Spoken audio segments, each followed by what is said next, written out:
Hello, everyone. Welcome to the inaugural episode of the Another Round podcast. This will be a hopefully monthly podcast where I dig into a host of different sectors of the Chicago food industry. I thought it would be good for a first episode to start with Chicago food writing. It is one that I feel like I can talk about a little bit. I have three legends of the game with us today. I got Dennis Lee here. Dennis, you want to introduce yourself? Hi, I'm not sure I would describe myself as legend. But, legend of the game. I'm a longtime food writer here in Chicago. I have two Substack newsletters called one is called Food is Stupid. The other one's called The Party Cut. Food is Stupid is where I pull a bunch of dumb shit and just cause a lot of trouble. Do stunt cooking, like cooking with like cat food and litter and all sorts of stuff like that. And then The Party Cut goes into Chicago's local food scene. I also write for a site called The Takeout. So, awesome. We have Mike Sula. Hey, I'm Mike Sula. I'm a staff writer at the Chicago Reader. I've been there since 1995, but I've been the food writer since about 2001. I also, as part of my job, I curate a pop-up series called Monday Night Food Ball at Frank and Mary's Tavern every Monday. And I also do a little map for Apple Maps called Let's Eat. It's where I like to eat in Chicago. And then we have the Shy Barbecue King himself, Titus. Hello, my name is Titus. I probably have half the resume as these guys, but I have a little blog, Shy BBQ King, and I do a little contribution to Chicago Magazine now and then. Awesome. So I thought it might be a good place to start, since you guys have all been writing about our restaurants for quite a while. I wanted to hear your guys' perspective of how our food scene has changed since you started writing about food. How has it changed? Well, I would say Chicago's gotten way better as a food city since I started writing about food, which was circa the LTH forum days, which is, I guess, the message board days, pre-Twitter and, pre-Reddit, I guess, even.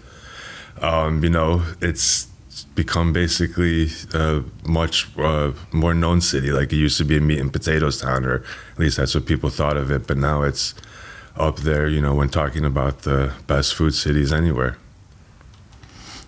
I'll take the dark side. There's far fewer food writers and restaurant critics. Very true. yeah, I've noticed. Well, yes, there's a lot less food writers and food critics, but I think food's gotten a lot fancier. Food's gotten a lot more accessible now. If you spend a medium amount of money, you can still get like fine dining level food. I think now more than you could before. It was either like you kind of got like you spent cheap money, get street food, and then there was no like in between. But now there's sort of a lot of in between. You get like a really good bang for your buck in that middle area. So, absolutely, the entire Logan Square neighborhood. Yeah, right. Yeah, I mean, do you guys feel like? Okay, so Mike, you said that there's fewer food writers, fewer food critics. What do you attribute that to? The ongoing decay of the journalism industry, but also, mediums change. I think we're in the TikTok era right now, but prior to that, Yelp was the thing that was seemed to be taking over. So mediums change. That's part of history. That's part of life. But yeah, I mean, basically, journalism is circling the drain, kind of. Yeah, I mean, you guys feel like influencers have kind of taken that place, or like, can they coexist? I don't think they've taken the place of journalists in that I think people don't trust influencers completely. They know better. I think, people who follow influencers know exactly what they're in for. So they can kind of get that vibe like, all right, well, this guy's really pushing this place. Like, something seems a little weird. And then, if you were to go visit that place and you found that the food wasn't exactly what that person said, then you're like, okay, well, maybe not as trustworthy. So, like, I think the people who follow influencers are actually way smarter than I think a lot of people are led to believe. But the thing is, like, they're just part of it. So you, as somebody who consumes social media, you kind of have to pick and choose who you trust, and so influencers are part of how you make a decision when going to a restaurant. But like also, you try to find Reddit, you try to find Google reviews, you kind of use like a whole bunch of different things.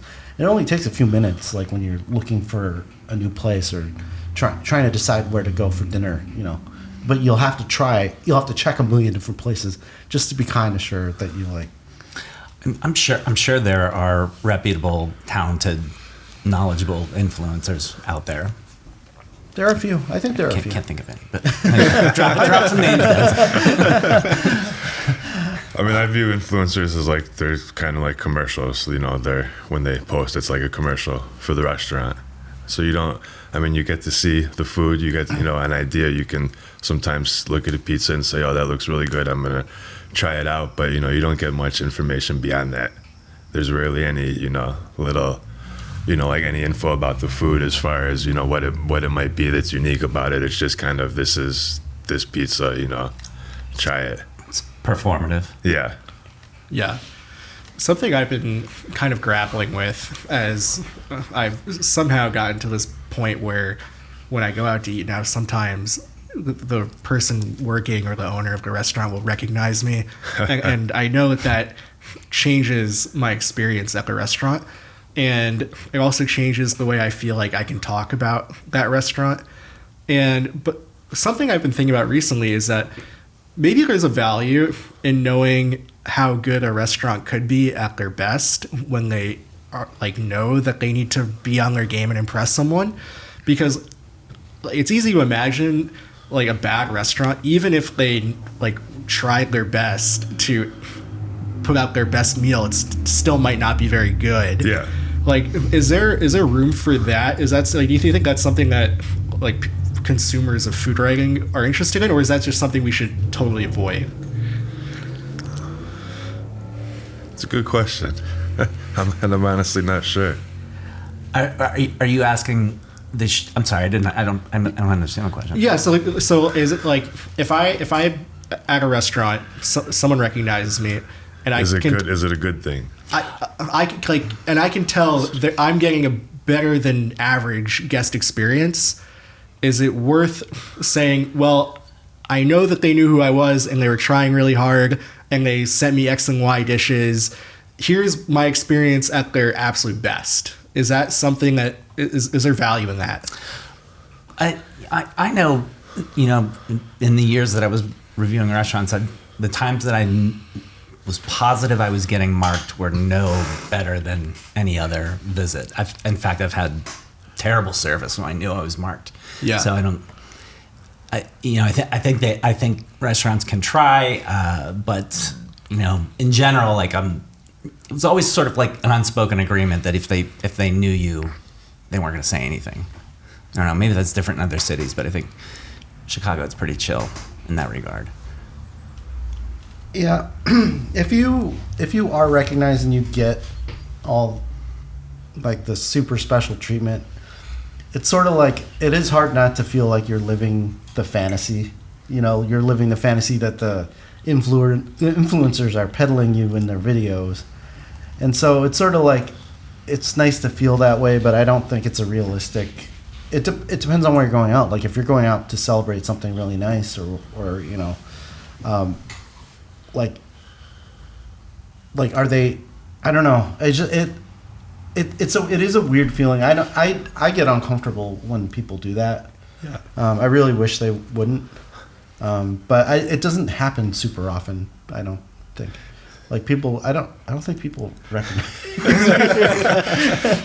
I've never been recognized, not in that way. I mean, people have figured out who I am after the fact, because maybe I'll ask them questions for something about Chicago Magazine, and then they're of course very nice anytime I come in afterwards, and sometimes they'll give free things, but that's just kind of part of it. But at the end of the day,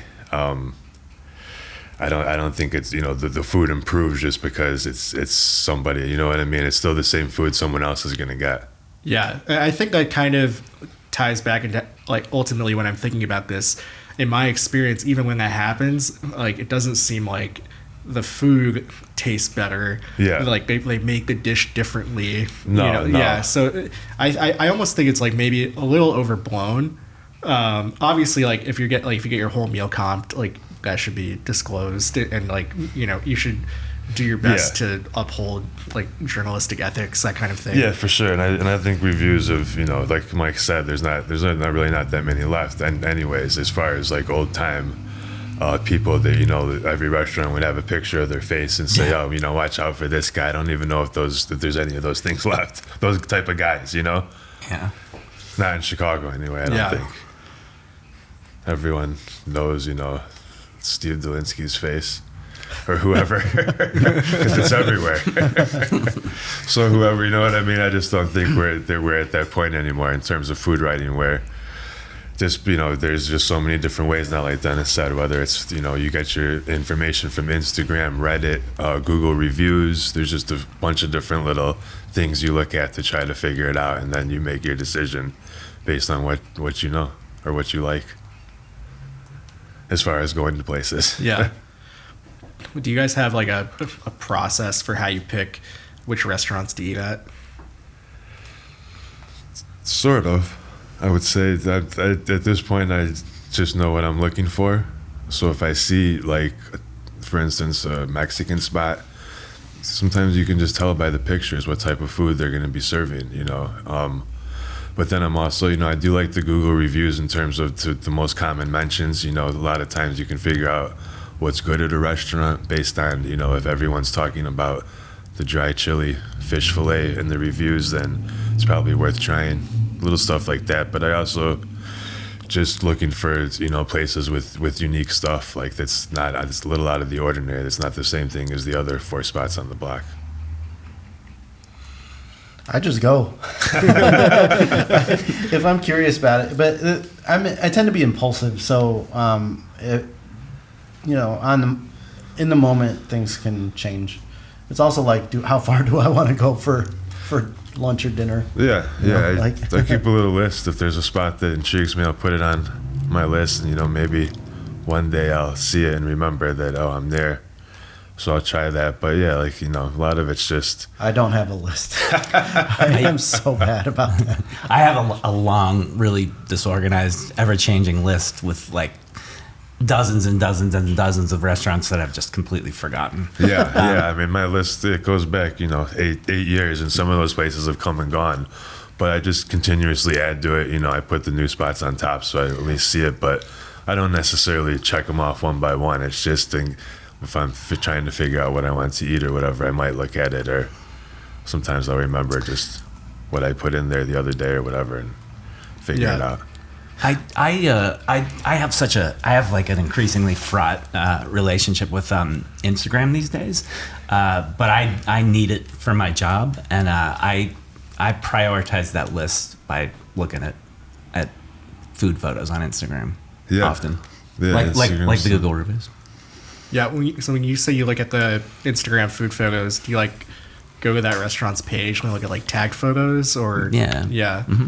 I do location tags. Location tags. So I don't do it. I don't do what the restaurant puts up. I do what diners have put up. What they checked in with. Yeah, what they've checked in with and what they've shown, because that tends to be the more honest stuff. The pictures tend to be pretty crappy most of the time, but but that's okay. That's kind of what I would prefer to see, is like a dimly lit like slop plate. You want to see that and not pictures of a bunch of people. Yeah, then right. It's a scene type place. So right. You check in and there's no pictures of the food. There's no one going there to eat. Yeah, I mean, you'll get a lot of selfies in there too. Oh yeah, but that's to if it's a new place, that's going to happen. But that's how I check Instagram, is by checking who's if they've done the location tag. Usually the restaurant itself, I'll just look at if they're kind of new, just to kind of get a feeling for who they are, and then I don't use that as a really good marker as to what they serve. In addition to the Google reviews, the photos are also super helpful. Photos are always good, just because if you know what you're looking for and you see a photo of it, you know what I mean, you can get a pretty good idea. At least that's how I feel, that the photos really do help determine whether I want to try the food. Yeah. If you guys go to a restaurant and the food is like just horrible, how do you guys handle that from a writing perspective? I've definitely changed. I don't know. COVID made me soft, I guess, but I don't write about places I don't like that much anymore. Yeah, you used to slam the crap. Yeah, I was out of people. I could be a real asshole sometimes. I'm trying to make up for that. Was there something that like happened during COVID? You just saw people struggle? Is that like what was it specifically that made you? I mean, I just saw this industry that I made my living in or adjacent to, just crumbling, you know, and particularly when it came to, you know, not the name chefs, but, you know, like the line cooks and the bartenders and the servers and the runners, and it just sort of, I don't know, it's just like, is it worth it just to call this, you know, this steak a brick anymore, you know?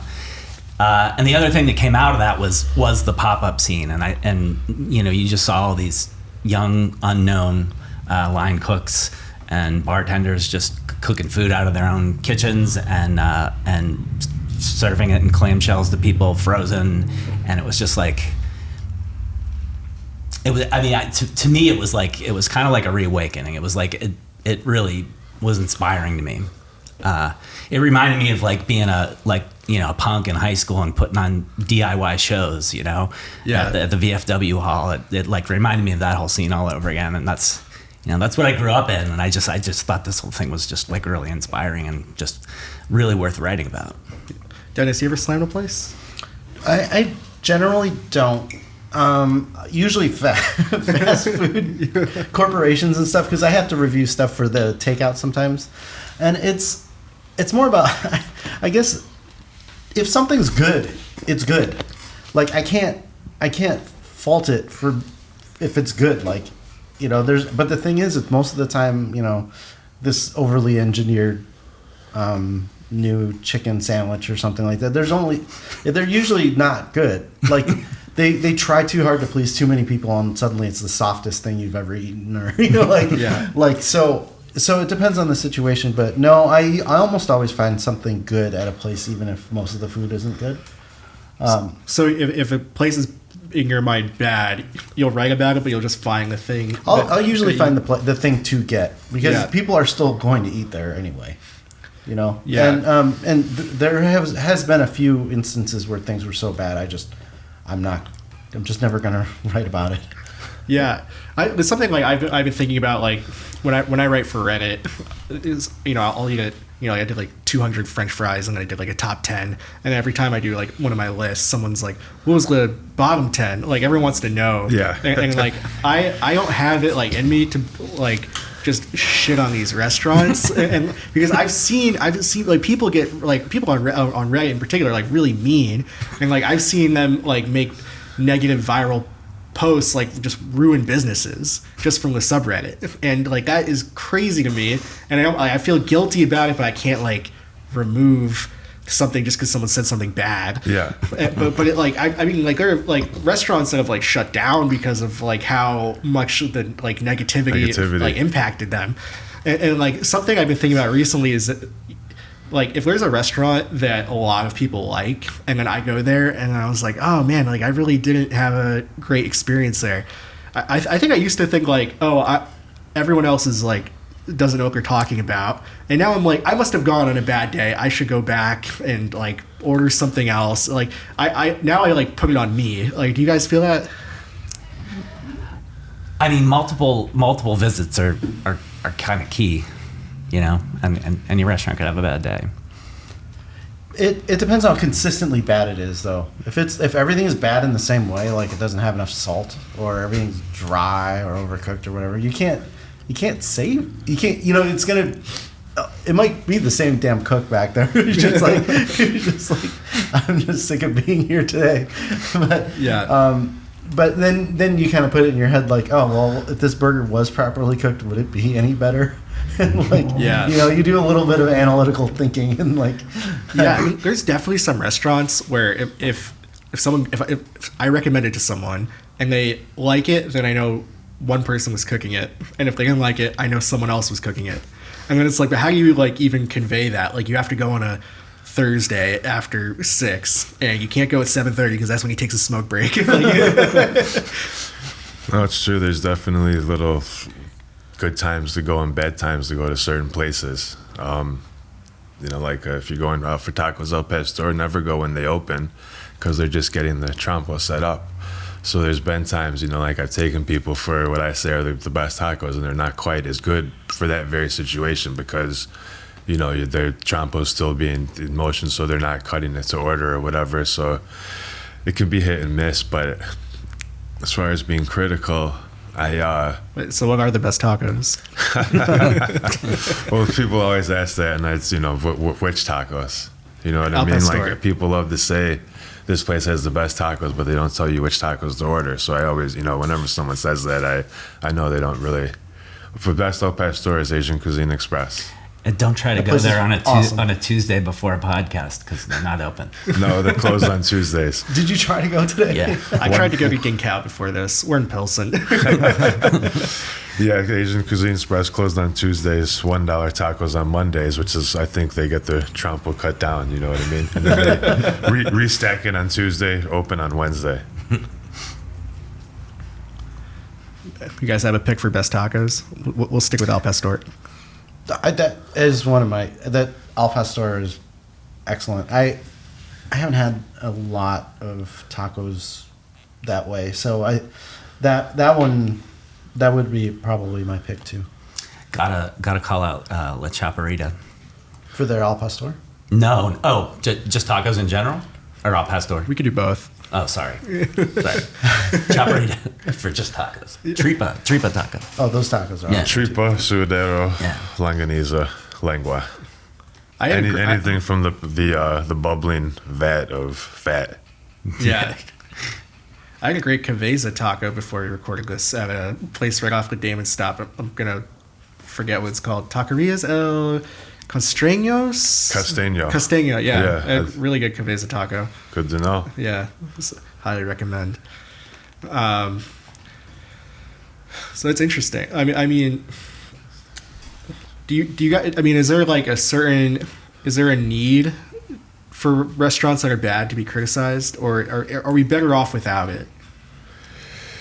I think it just depends. I don't think it's nice to criticize a little mom and pop shop that's just a solo operation. But if you want to talk shit about a restaurant group and go one against 300 of them, that's fine as long as you know what I mean. Because sometimes they are a little hyped up or overrated, and you spend a ton of money, and you're not happy. You might want to say something, but that's just how I view it anyways. I would never put down like I've had a lot of bad tacos in Chicago, but they just get forgotten about.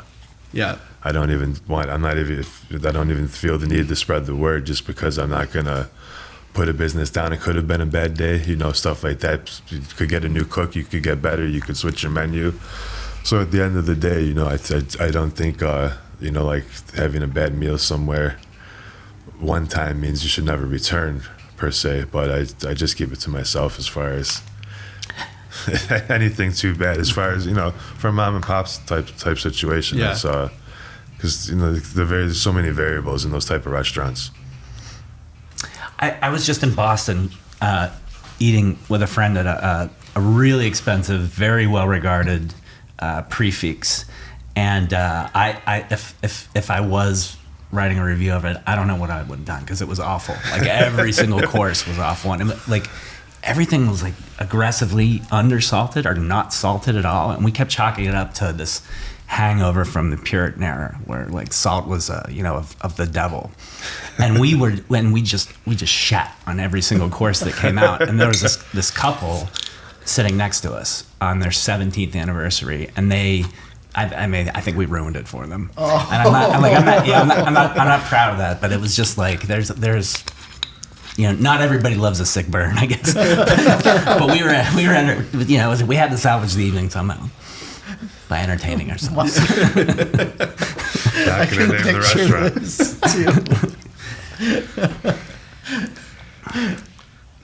So is there a place for it? Yeah. I'm not there anymore, but yeah, I think there is. Who should be doing it? The last restaurant critic on the earth.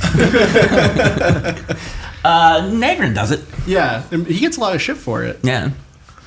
But is he? Do you feel like he's doing a good service for it? Yeah, I think so. I'm not sure about Kessler. Does he? Does he slam a place? I haven't seen one in a long time. I don't think he slams places, I don't think he but slams, he'll give a little, little kick. Yeah, a little grievance or whatever. Yeah, Something. he'll Like this could be better, or this could be better. Probably. Yeah, I think he'll explain what could have been better at a place, even if he likes it or he says he likes it.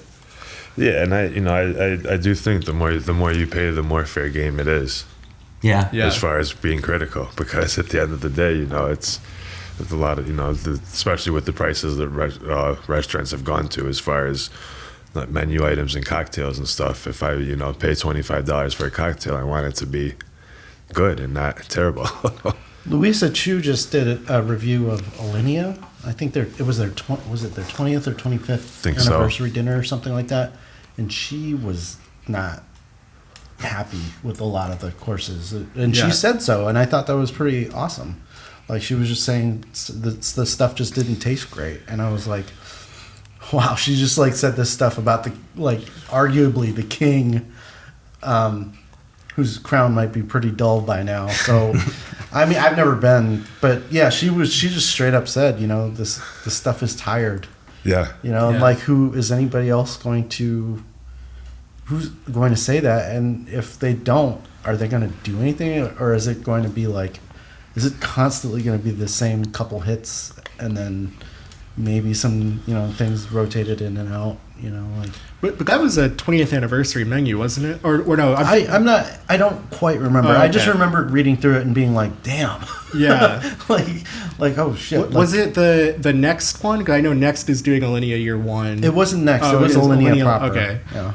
Interesting. Yeah. I mean, there's been a lot of ups and downs, especially with Alinea in particular. I mean, they have a new owner, Jason Weingarten, seems like having positive impacts on the group. I know, there was some controversy over COVID when he did that. Yeah, the virus. The virus. Yeah. I don't know if it was a dessert or... Awful. But, I mean, that definitely... I guess I got clicks. People talked. Yeah. Want to talk about the Michelin Guide? And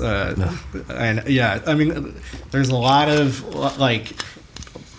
people put a ton of weight onto it, and I think probably all of us would agree that not all of that weight is deserved.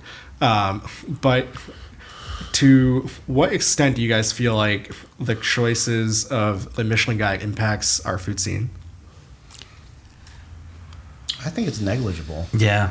Because people around here, it's not for us. It's for tourists. It's for tourists. It's for people who come in.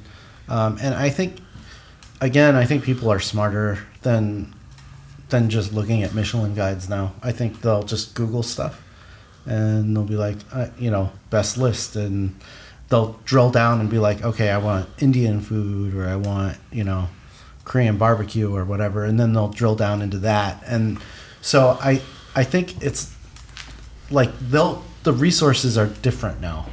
And a Michelin Guide is just sort of, it's not a full picture of what people in Chicago eat. So, and I think people will just be like, all right, well, I'll look at the Chicago's newspaper. I'll look at stuff around Chicago. Oh, I will, this guide, only has fancy restaurants. If I'm trying to establish a restaurant's cred in a quick and easy way, it's never to say they're Michelin starred. That's almost like a cliche. Michelin starred Alinea. I'll never do it. How would you do it? Something else. Figure something else out. Try to be a writer. Yeah. I guess.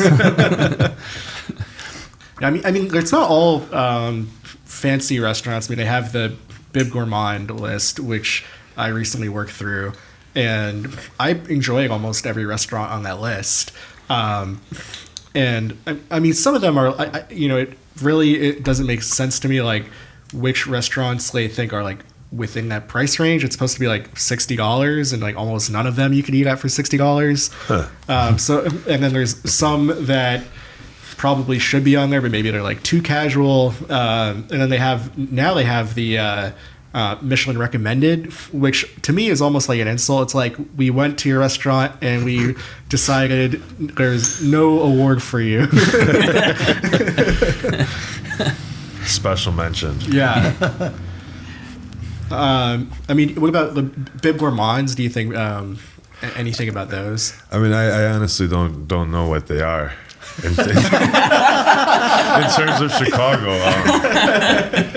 I really don't know what they are in Chicago. But Michelin is it can be a resource, I guess. Like if I was going to Japan, I would look at the Michelin guide just because there's so many. You have to start somewhere. But I just think with Chicago, in like or Florida or Colorado, like it's kind of over. It was one thing when they were just in a couple places that are truly these food cities that take a lifetime to dig into, but then now they're in Denver, Colorado, and Orlando, which is just kind of, I think it takes away honestly from a little bit of the mystique, if there even was any, to begin with. But I just don't know which ones they recommended in Chicago. I don't have any evidence to back this up at all, but it just seems like it's more credible in Europe and maybe Japan. That's how I felt anyway. I just feel that, or maybe just the dining scenes are just a little more interesting over there because you can find some interesting spots. There's hits and misses like anything else with Michelin. Yeah. But like some of their spots are good, and they were good before Michelin named them good, but now they're just longer lines to get in. It's interesting, like with all the new places that Michelin's going to now. Like I'm from Florida. I've a couple places with Michelin designations in Florida, and every time I've thought like this could never possibly have a star in Chicago. Like there's no universe. But also at the same time, it's like in Chicago, there's probably places that would have a star like in New York, where they seem a lot more like laissez-faire with giving out stars for places without tasting menus. Where in Chicago, there's not a single star that doesn't have a tasting menu, but like in New York, there's like 10 or 15. So it's like almost like each city has like their own set of guidelines, and you have to kind of like analyze that city's particular like Michelin inspectors and their taste. Yeah, I totally agree. Just because most spots in Florida wouldn't win in New York. There's just too many good restaurants in New York. You know what I mean? So I do think for Colorado in particular, which I just always find funny that they're there now, just because it's such a random place for Michelin to be in. I guess anybody that's willing to pay. Denver's not a great food city. No, exactly. No, it's not. It's not something you think of like Paris or Tokyo. Denver. One of those isn't like the other.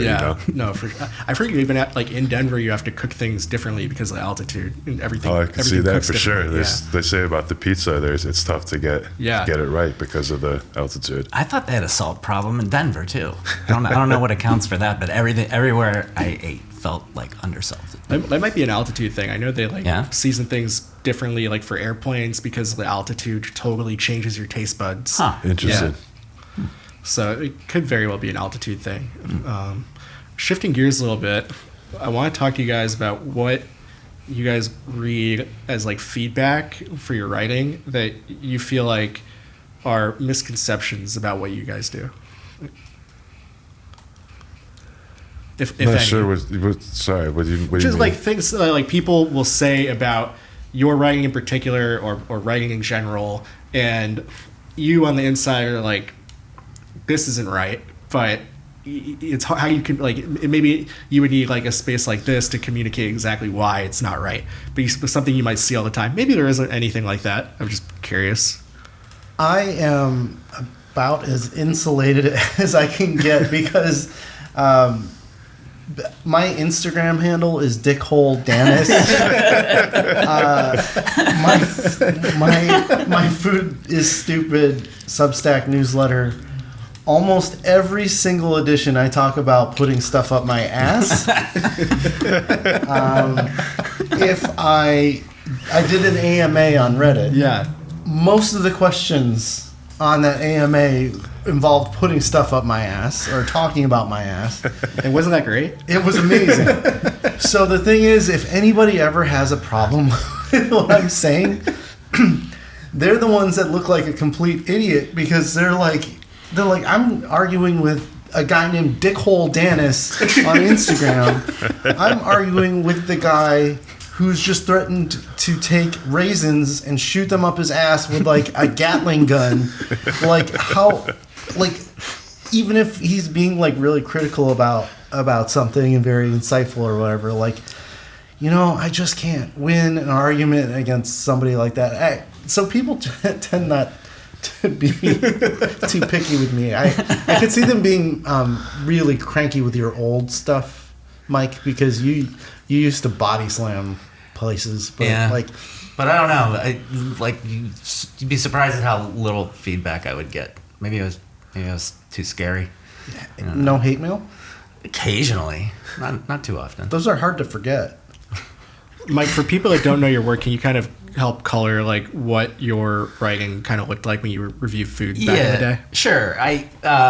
To answer your first question, this is like a little thing. I would say a lot of people don't know the difference between a traditional restaurant review and a reported out feature, which is what I'm doing now. That's how I started my career, was writing, interviewing people, talking to people face to face, trying the food, sure, but also doing real like shoe leather reporting.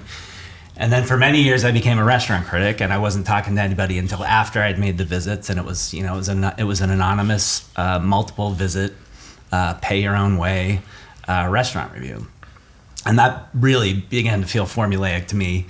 I mean, Bourdain has that famous quote about like restaurant critics should have term limits. I should have been term limited like a couple of years before I lost my dining budget, actually, which is why I stopped. But so after when that happened, I went back to doing what I started doing, which was doing reported features. So can you give us like a 1-paragraph summary of what the difference is? Yeah, a restaurant review, you go in and I would say, I would always try to place the restaurant in a cultural context. It wasn't just service journalism. It wasn't just like spend your money here, don't spend your money here. I would try to talk about like what the restaurant meant in the context of all the restaurants in Chicago, all the restaurants in the country, what's happening in those cases. But ultimately, a restaurant review is about service journalism. Most readers don't have a super generous dining budget, and you're trying to help them make decisions to where to go and where to spend their money on. And a reported feature is, I came up in the Reader, which is famous for these really long, endless feature stories that we worked forever on, no deadlines, no space restrictions. That's what I learned to do. And that is just a straight story where you're trying to communicate a narrative through character by drawing people's character and trying to make them come alive on the page. If someone wanted to get into food writing today, what advice would you give them? Don't do it. Other than don't. I knew you were going to say don't. We all write about food in very different ways. I mean, you have your blog, you do it through the Reader, you have a Substack, I do on Reddit. I mean, so there's obviously like not like one specific way to do it, but just from your wealth of experience, if you were to start over and do it today, what kind of sticks out to you as like maybe this is the best way to do it right now? I think it's in some ways it's what's true now is still was true back then. It's like you just have to eat everything, and you have to write, and you have to travel, and you have to read. Yeah, just you have to stick with it more than anything. But I'd also ask, what they want out of it. And if it's money, I'd say, well, look somewhere else. Yeah. Yeah. Like if you want to get into it now, so I think you have to remember, you have to enjoy writing. That is the very first thing. You have to, or at least enjoy communicating in some way. Amusing yourself. Yeah, amusing yourself, or and being able to convey exactly what you're thinking. And it's not about like your power, as like, I ate this and it sucked and don't go to this restaurant. That's not, I think that's sort of the misconception I think like young people may have, is they're like, I'm now powerful, I'm cool, like these places are gonna bow down to me. Like it's not that. It's really like, you got to be curious, and then you have to be able to write about it, and then you have to be able to consistently put stuff out on a regular basis, whether it's once a month, a couple times a year. Like you have to be able to do that, and in a realistic way, I think if people just find their own platform like WordPress, or like you're on Blogger, is Blogspot. You're like the last. I'm too lazy to switch it. You're like the last Blogspot user I know. I might be the last on earth. Those ads and everything. There's Substack. There's different ways for you to like start your own thing. But then if you want to show your work to other people, you have a link to show them. So if you want to, even if newspapers and stuff are going away, you can still write an editor and be like, hey, I can do this. Check out these things I did. Can I write a piece about this great new place that opened up? And show them your examples. That's literally like, you just start from there. You don't need a degree in it. You just need to show that you can do your work and not be lazy about it, and that you know what you're talking about, or at least be able to describe what you're eating, and don't make shit up. Because people will figure that out right away. There are people smarter than you reading your shit. Have you ever made something up? No. Because I've watched people get torn down for getting a fact incorrect, that you could have fixed while you're like, you didn't have to make that guess. You didn't have to make an assumption. And if there's a 1% chance that you were wrong in guessing, what chili pepper was in that thing, somebody is in that 1% and is going to know what it was that you. And then you're just like, you're just left there obsessing over the mistake for so long. Yeah. Would you say I'm failing as a writer then, since I only do like 2 things a year? No, I mean, but you have an outlet, and people see your stuff. Yeah. Reddit counts. I think Reddit is an outlet. I think it counts. And you get way more, I'm going to tell you, you probably get way more views on anything that I've ever written. The views have recently become insane. Like the numbers don't make sense to me, but right, yeah, right. And if I had those kinds of views on anything I wrote on a regular basis, I would be able to do that full time probably. But that's just not how it works anymore. Yeah, because Reddit is free. Your information. I make $0 from food writing. Exactly. Yeah, I'm just psychotic. Well, we're psychotic for doing this too. So. Yeah. So, okay, don't do it, basically, is what I mean. You're like, oh, the industry's dying, but also don't do it. Make it a hobby. A hobby. Do it for love. Yeah, and a lot of us still do it. That's why we're still doing it, we do it for love. I don't know what else to do. Yeah, I know. I'm wondering that too. I think about getting out of this every day.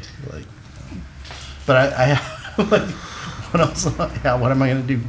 Go to one of the corporations I slammed for making really bad, hamburger, and just jump to the dark side. If you go to Dennis's Instagram right now, you will see he just did a very sexy photo shoot at McDonald's. Yeah, I got to go to their McCrispy strip, their party, their release party. It was, these parties are really weird. Can you tell us about these McDonald's parties? They just invite you to do a tasting, and they get all these corporate people, like the cooks and stuff, who go through their process, and they're, you can ask them all sorts of questions. just kind of fascinating to hear them like talk about developing recipes and stuff. They'll answer pretty much whatever.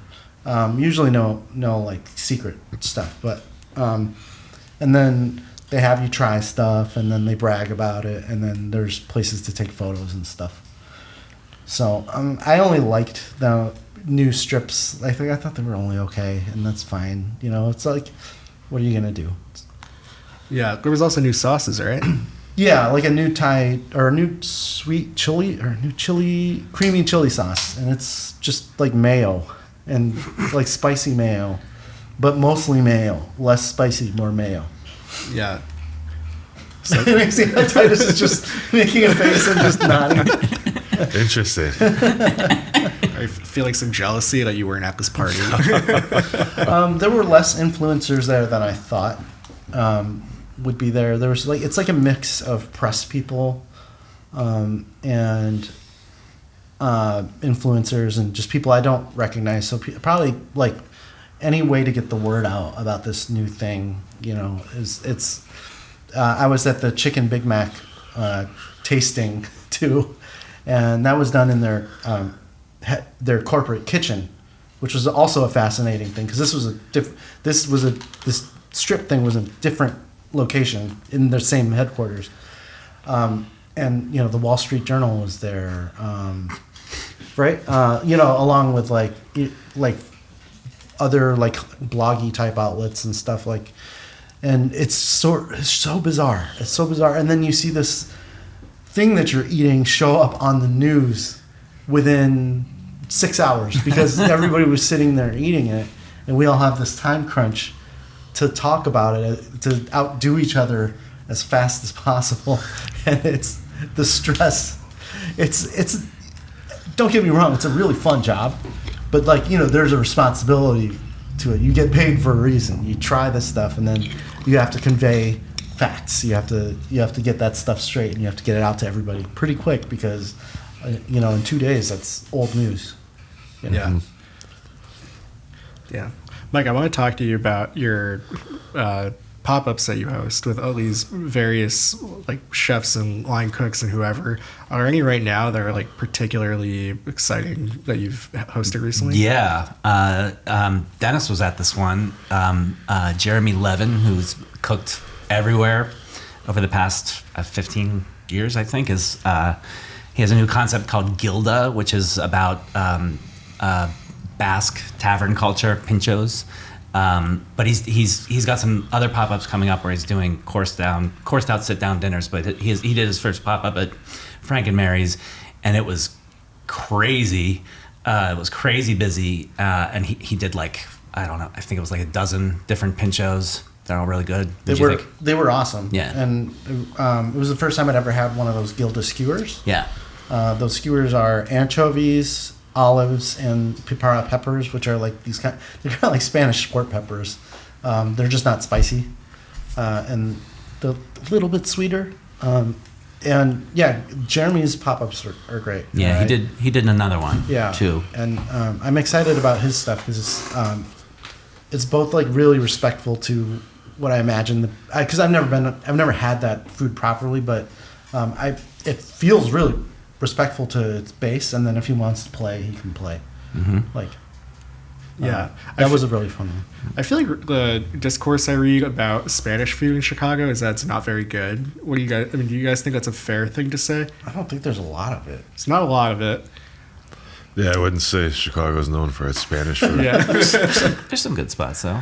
You guys like Little Madrid and Little Madrid is very good. I like Little Madrid. never Reading been there. about that at Where is Reader. it? It's in in Andersonville? Yeah, it's way north. Shit. Yeah, Little spot.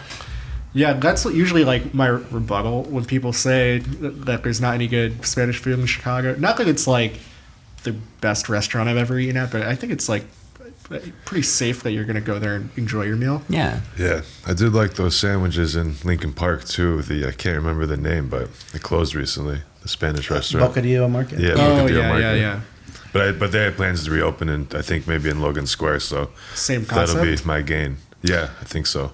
Possibly. What's the group that did that they I said I wasn't going to say it, but they got a Michelin star for Porto. That Porto was really good. It's closed now. Yeah, they closed, but they're doing an izakaya now. Those people, that right? That's yeah, I think so. It's the it's a restaurant group that's doing it. What are they called? I'm trying to remember. They have another Spanish restaurant too. The restaurant group that's opening. Well, I don't know. I don't think the restaurant group that's opening in the Porto space it's a different restaurant group. Oh, it is. Yeah. I thought they're They have like a associated bunch of like River North concepts, like nothing that's like Bull super and popular. Bear, I think, is one of them. Something like that. Yeah. But yeah, I saw that I think it's called Hui Izakaya. Interesting. Yeah. I'm just hoping for one good izakaya in Chicago. That would be nice. I was a good. I was really an izakaya, but I was just on Saturday. I was at the place in Elk Grove Village, Kiramaya. Kiuma, yeah, Kiramaya. Yeah. Would you call that an izakaya? It's kind of a salaryman joint. Yeah, it's like a salary man joint. They definitely got good food. I Yeah. would definitely say it's worth a trek. I don't know if they serve shochu though. That might cancel. That might disqualify them as an izakaya. Do they serve sake in a wood box? I've only ever had beer. Okay. Anyway, sorry. Yeah, there's not a lot of izakayas to talk about. Dennis, in any Chicago. izakayas? I have no idea. So, Little Madrid, only good Spanish restaurant. What do you guys think is like the biggest gap in Chicago's food scene right now? The biggest gap. I used to say Indonesian, but John Avila just opened a spot called Rendang Republic. So, Have you been? not yet. Hearing, I run a dining club. A few people went with mixed reviews. Like chicken sandwich, they seem to really like though. What's Chicago lacking? Yeah. I don't think we're lacking in anything per se. I just think could always use more of more good things. You know, like we do have good Chinese food, but we could use more of it. Like we have good Thai food, but we could use more of it. You know, in terms of comparison to like LA, for example, I think we still have a step up to go in terms of most things Asian, I guess. What about regional variety in terms of Mexican? We could use some other. Yeah, we some could other use regions. we could use some more regions for sure. But I do still think that, you know, Chicago has better regional Mexican food than just about everywhere outside of LA. But could always use more good food. That's just my opinion. Chicago is a big city, but you know, it feels like a neighborhood sometimes, and that's the same with the dining scene. I think there are a lot of good restaurants, but could always use a few more to go Yeah. into the rotation. I always sometimes I get shit because I say that Chicago doesn't have any good bagels. That's Everyone says like, yeah, I go to New York Bagel and Bialy, which is a fine enough bagel, but I don't know. Maybe I'm just a snobby Jew, but to me, I haven't had it. Well, yeah, Have you had- bagels what do are you- one of those things. What do you that- think about? Have you had Zeitlins? Yeah. It's okay. fine. Well, yeah, if I'm like comparing it to like Knickerbocker Bagel in Brooklyn, it's like it doesn't even compare. Like that's what I want. Like Middleborough. I haven't had those. I haven't had those either. Yeah, I don't think you'll like them in terms of New York comparisons Yeah. because they are really different. But I do think they're good. But again, I'm not a bagel connoisseur. Yeah. I probably the last time I had a bagel in New York was probably 20 years ago. So I probably haven't had a good bagel in 20 years. Yeah, according to a you. lot of people are liking Tilly's right now. Have you guys had it? I haven't, but I do know about it. My former coworker from Polly's, I think, went to work at Tilly's, but I haven't had it yet. But I heard it's its own thing. It's not like New York style. Yeah, It's yeah. like it's just a different kind of bagel altogether, which is Yeah. cool. I like that idea. Like, fuck it, just do whatever you want. Yeah, Yeah. because you're probably not. You're gonna satisfy the people that want Yeah, the New York everybody's gonna style. say this is a. So you might as well Yeah, just do do whatever. something unique, which is I whatever. think kind of what Middleborough is doing. You know, with the sourdough bagels cooked in their oven. I think they're cooked off-site, but they reheat them in the oven, so kind of got a crunch on the outside, but soft on the inside. Yeah, going. I don't know how I didn't know that they had bagels. Saturdays only. Saturdays only. Okay. Yeah, and there do seem to be lines these Really? days. I went once, but I guess it's kind of caught on. So I haven't been back because I did try to go back because I did like them, but there was a huge line. So I turned around. You guys ever wait in lines? I'm kind of like, I'm at a point where I like won't wait in a line. I will if I'm somewhere, like if I'm in Tokyo and I've said this place I have to go to and there's a line, I will wait. But in Chicago, no, it's tough to wait in a line, especially when you know you can come back. You know what I mean? Like that's the thing. Sometimes if I'm in out of a foreign place or whatever, and there's a line, this is your chance to try it. I will wait, to an extent too. I'm not going to wait 4 hours for anything, but I have waited, 30 minutes to try something if I knew this is my chance and I'm probably not coming back. I just waited in line at Sugar Moon Bakery, but that was because I had a deadline the next day. So. How long did you They wait? do have lines. It wasn't too bad. I got it. Well, yeah, it was. It was about an hour, I think. Oh wow, Yeah. an hour for Sugar Man, right? Well, I got there early because I wanted to be close Really? to the front of the line, but I wasn't, and it took a while. Wow. I love their stuff though. They're great. That was really Great good. spot. when I had it. Yeah, so you wait in a line. I would wait up to about half an hour. Like anything beyond that, then things I get kind of antsy. But if I'm with a group of people and I have something to do, to people to talk to, or I don't mind so much. But I think between all of us, we're like, all right, well, we can think of a plan B based off of what part of the city we're in within about 5 minutes. Yeah. It doesn't take too long. For like when I moved here, I felt like one of my favorite things about the dining scene is that you didn't really have to wait in a line for anything. And then it seems like since COVID, there's been like this epidemic of lines with like, I think it started with Kasama and now it's like Del Sur and Canaan. It's all Filipino. I don't know what it is about Filipino I bakeries. think it started with the pre-pandemic donut craze. With like, remember Donut Vault? Had the line every day. I remember that one used to be crazy. Yeah, and some other ones too that escape me now, I think. Yeah, maybe it's a good thing that lines are Hot dogs, even. Oh, yeah. Hot dogs. Yeah. Really, that's like probably the number one place I regret that I missed from not moving here soon enough. I mean, there's nothing you can do about that. No, it was a great place. You know, Yeah. it was just more. There was a lot about it that it was like kind of the vibe sort of thing. It was part of the experience. The way Yeah, it mine, was just 'cause- sort of you talk to each other. It's Yeah, kind of the d- Franklin barbecue thing. So, that's part of the whole thing with Franklin barbecue, waiting in line. That's kind of how hot dogs, even before Franklin barbecue, I was, the wait was part of it. Meeting people and just everyone was in a jolly mood. and maybe Doug bust your balls a little bit. when you Yeah, get up yeah, the front of the you always- line. Yeah. So it was as much about Doug himself as because the hot dogs are still, for the most part, this same like Vienna, Chicago dog's the same.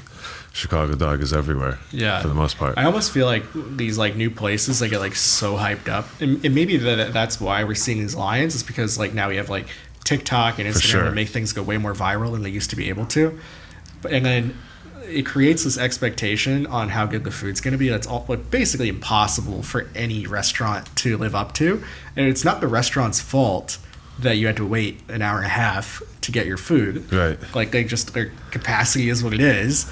But then you'll like I see all the time on Reddit like, oh, I went to Del Sur, I went to Akahoshi Ramen, it was overrated. Like every single place that has that, like it's difficult to eat at, or it's like maybe more expensive than you're used to paying for that kind of food. It's like you're just gonna see, like I've seen this before. People be like, I went here, the service was great, the food was great. However, did not live up to my expectations. Would not go back. It's like the restaurant executed on everything that it was supposed to, and because like too many people liked it, you like are publicly writing that like a negative review of a place that executed on service and food, which is like insane to me. Yeah, I think people are just. It's so weird. I don't understand why people aren't more self-conscious about themselves doing that. Like it's sort of the like hipster gatekeeping sort of thing. Like Like, all right, well, fuck you. I have a better taste than you. Like, well, where are you gonna go? Like nowhere else serves this food. Like, you loved it. Like, people love this place for a reason too. Like, I don't know what to tell you. Yeah. Like, are you gonna make it better? Like, what are you gonna do? And then you're just gonna like poo-poo it, and then you had a great time. Yeah, I mean, that's 1 like, star. Yeah, it's. I mean, like for me, like reading every Reddit post, it's like there's so many times where I'm like, I just want to like, I wish I could just bang you for not liking you because you're just hurting restaurants for no reason. So I don't know. Like I got like restaurants like reaching out to me like, hey, like, can you delete this post? Like they liked it, and I'm like, I can't. So it's I don't know. Are diners like more? Are like, is it even possible like when something's that hyped for it to hit at like what their diner expects it to? Not for everybody. I mean, Yeah. you can never please everybody, and that's the so. And yeah, if they have to, they're much more likely to. I feel find things wrong with it if they had to wait, or if there's any, what I mean. There's waiting in line, basically comes with certain types of expectations that you're gonna have almost the best of whatever you're waiting for, when that's rarely going to be the case, especially the older you get, because you've had so much food over the years. It's it's rare to the best this or that, whatever. Yeah, I've been waiting 2 years for the lines at Kasama to die down. I still haven't been.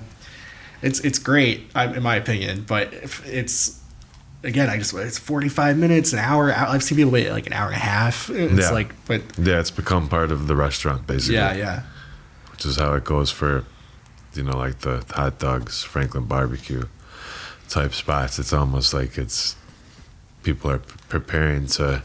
It's an activity, you know what I mean? But I mean, those are the types of things that creates like people will come to Chicago to eat at Kasama. Yeah. Which I think that's pretty cool. It's like that's good for our scene. Yeah. Even though I personally won't do it.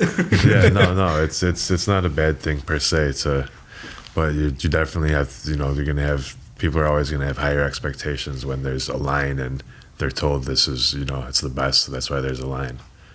Yeah. But I always try to not say something like I try to not use the best. Because then you're just opening yourself up for like, first of all, like how have you had all of them? Like if not, I know what you mean. Yeah, and it's like Totally even agree.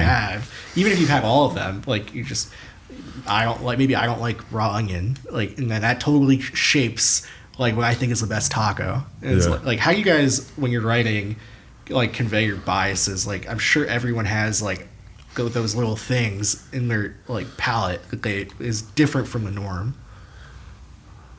Like, can you like calibrate for that in your writing? I eat everything. Yeah, I'm pretty omnivorous. Yeah. Yeah. You don't have any like, I don't like this food. You like every food? I do not like pickled cucumbers, but that's rooted in That's right. that's rooted in childhood trauma. If you I were love a restaurant all- owner and you're listening to this But I'll and eat you're them. really angry at Mike, just shove pickles in Mike's stuff and he will turn around and leave. I like all pickled things except for cucumbers. Except for pickles. Yeah. Dennis, what about you? I'll eat pretty much And whatever. you have no like nothing you don't aversion to anything. I haven't found anything that I'm like have strong aversions to. There's just a couple, but if my wife was here, she would probably remember the couple things. 'Cause Yeah. she finds it unusual when I point them out and is just like, you didn't really like that? You usually just sort of eat whatever. Like you're so easygoing with that stuff. I'm surprised that flavor threw you off, I mean, I don't like black licorice, but I still like anise, like if it's in something, like I get it and I will enjoy it as part of something else. You've written about millions of things that you don't like on Food is Stupid. Yeah, but that's deliberately challenging myself to see how far I can go without poisoning myself. I hate Play-Doh. So he has an aversion to Play-Doh. Yes, let's just be on record. I do not enjoy eating Play-Doh. Tell us about any food aversions. As far as actual ingredients and stuff, no, I'll eat almost anything, but I'm a picky eater in terms of what I'm going to eat. You know, some people will be like, let's go to this place for tacos, and I might be like, they're just okay, let's go here instead. You know, like, these are the best. So I'm a picky eater in terms of choosing my meals. Like, I don't want to have I never want to have an average meal. I always want to have a meal that satisfies me, because if it doesn't satisfy me, I might have to go have another one to be satisfied. So I'm just picky in terms, you know, like someone says, let's go to Los Comales, I'll be the one that says, no, we have to go to La Chaparrita. Yeah. You know what I mean? Stuff like that. That's how my picking is. But I'll eat anything. I'll try anything. Of course, there's stuff I like and don't like, but I'll certainly try. There's nothing, you know, raw onions, grilled onions, cilantro. I like it all. Yeah. I'll try it all anyways. And I like to try things as is, you know, like if a place serves a taco with this on it, then I want to try it, even if I, you know, might not like it. I always like to try like how it's presented. Yeah. I think for me, I don't like Brussels sprouts but I will try them everywhere. Really? Because I want to convince myself that I have the capacity to like them. The only place I've liked them at were at Grey Ghost in Detroit. What did they do to them? Oh, I mean, they've really just as much fat as possible. I think there's bacon. I think there's chicken fat. I think there's honey. I mean, they really so you don't taste them. Yeah. Like basically, they dress it up as best they can to not remind you that you're eating a Brussels sprout. Yeah, I'm trying to think of a Brussels sprout dish to recommend you, but it's not something I order too often. I feel like it's kind of declined in popularity. I feel like I used to see it a lot more on menus. For sure, there was a peak. Yeah, probably 5 years ago.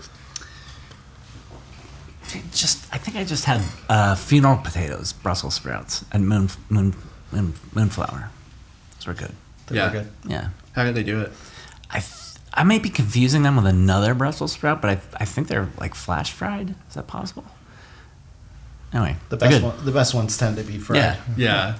That's another thing they did at Grey Ghost. I mean, they're like crispy. I mean, if you're in Detroit, go to Grey Ghost, get the burger. Like one of the best burgers I've ever had. This is now a Detroit show. Yeah. Both my sisters live there, so I go there every so often. But have you been to Mom's Spaghetti? No. my knees are weak. What is that? That's M&M's. It's like it's a window. M&M's spaghetti spot. Okay. Yeah, that's like this takeout. Is it actually good? I haven't had it. Oh, okay. I heard it's just like crap spaghetti. Yeah. Is any spaghetti and meatballs good? Oh. Is Italian food good? Yes. In Italy. Spaghetti and meatballs at Mirabella are good. I do like Mirabella for Italian American, but I don't know. I think I'm just done with Italian American food in terms of ever like really wanting it. It's weird. I used to like spaghetti and meatballs, but now I just it kind of turns. I guess it's the tomato sauce, maybe heartburn. Yeah. But it's just too tomatoey. Like it's like Midwest chili. So it's more like tomato soup. I just went to the new Boca Italian spot. I'm gonna forget the name of it. Zarella. Yeah. Yeah, and pizza place. Yeah.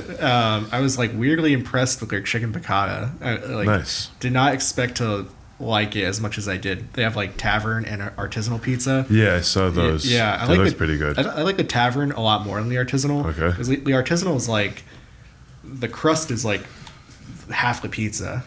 So I don't know, but like the tavern one I thought was great. I got the spinach artichoke, but the chicken piccata like kind of was like, this has no business being this good here.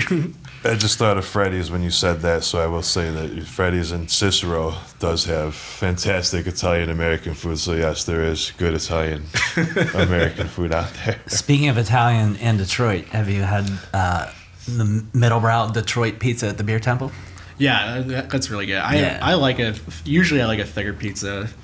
It's on my list. I've seen pictures, and like we were talking earlier, I can tell it's pretty good. Yeah, just it by looks seeing the really picture. awesome. Yeah. Yeah. Dennis is a pizza guy. Well, that's the thing. Is like I think I'm just like it's like not my first thing to think about to run out and get is pizza, just because I've like looked at pizza for so long and talked about it for so long. I'm like, is there anything else we can get? Is Pauly G's still your number one? So there's not a lot of pizzerias by we live in Belmont Gardens. It's probably Domino's. We really like Trattoria Peretta, but that's just because it's like a place it's like a family-owned place that's nearby. I know a lot of Frank's Pizza on Belmont. Frank's on Belmont is awesome. Yeah. Yeah, It is incredible.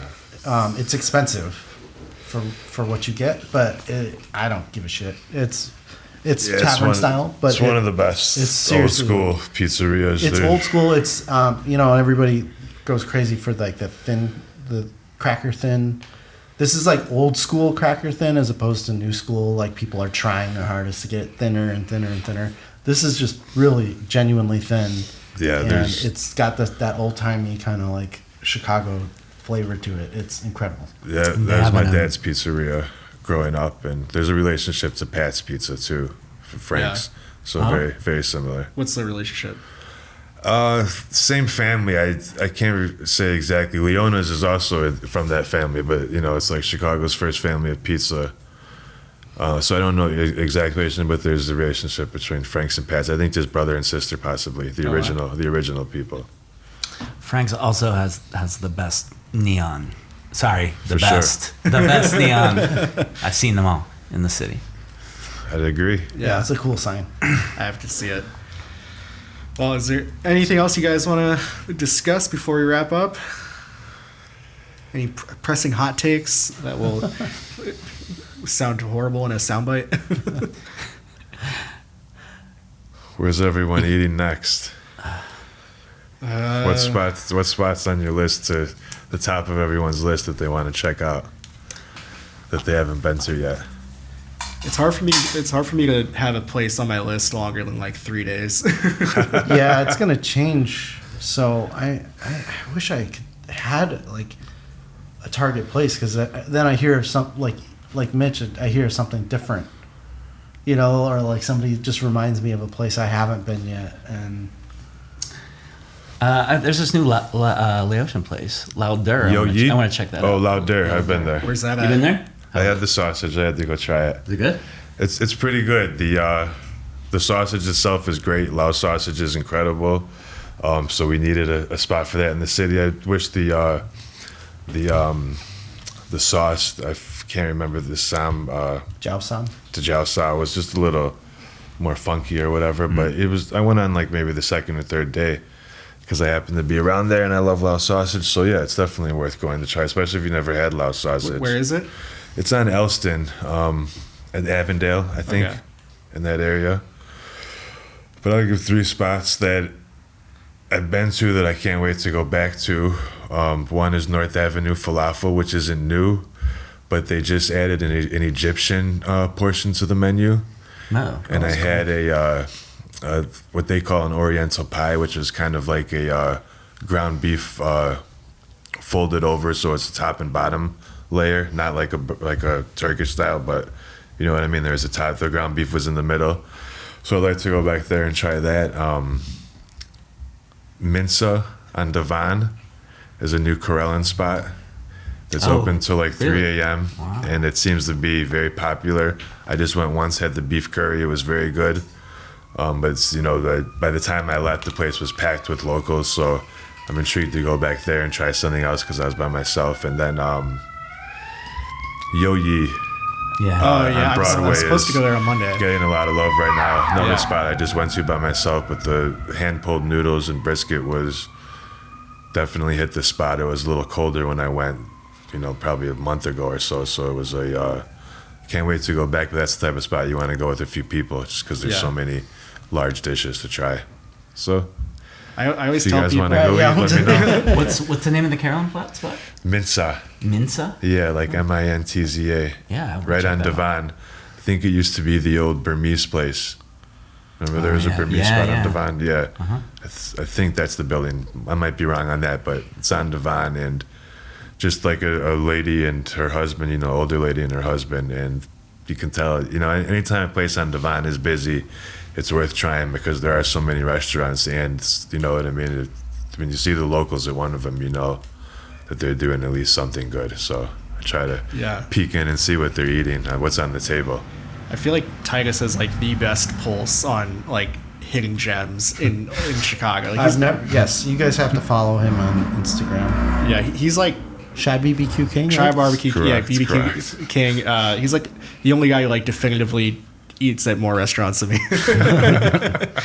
I've slowed a little down in my old age, but that is what I'm looking for. And going back to giving advice to people that want to ride or whatever, I always tell people to go the opposite way of where everyone else is going. So when everyone else is writing about pizza Mitch, go find a spot like North Avenue falafel that has just something interesting, because you're much more likely to get people to read your stuff or to get their attention with something they don't know about. You know what I mean? As opposed to the place that everyone, every publication in town is currently talking about. Yeah, I think that's a super poignant note to end on. If you guys want to plug your shit, go around. I guess in terms of our conversation, the Party Cut is my newsletter that goes out to people about Chicago food. So if you guys Google the Party Cut or you go to thepartycut.substack.com, you can keep up with me. You can find my stuff at chicagoreader.com and it's Apple Maps, I guess. Let's Eat, I Yep. think. And Frank and Mary's Tavern every Monday night. And you can just Google Shy BBQ King, CHI BBQ KING, and you'll find my site or my Instagram or anything that my name's ever been on. The last blog spot of all time. The last food blogger, I think Yeah. that's what they called me on the Taste. On Taste, yeah. Well, thank you guys so much for your time. I think it was a lot of fun. Hopefully people like this. Thank you for having us. Thanks. Thanks for That having was a us. lot of fun. Yeah. Yeah, awesome. All right.